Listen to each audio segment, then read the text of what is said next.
辖26日晚间发生一起凶杀案件，一名黄姓男子与张姓妻子长期感情不睦，于20时许疑似发生口角，黄男竟持刀杀了其妻子后，打电话给其友人，表示已经杀了其妻子。警方接获报案之后，立即赶往现场，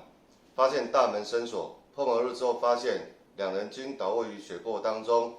张姓女子无生命迹象，经送往医院急救后伤重不治。至于行凶之黄贤，警方于第一时间立即予以逮捕，但身上有多处疑似自残之刀伤，经送往医院之后，目前并无生命危险。初步了解，黄男有些许之酒精反应，那现场并无外力介入之情形，但因黄贤目前仍在加护病房，无法制作笔录。相关行凶之原因，警方正积极调查厘清中。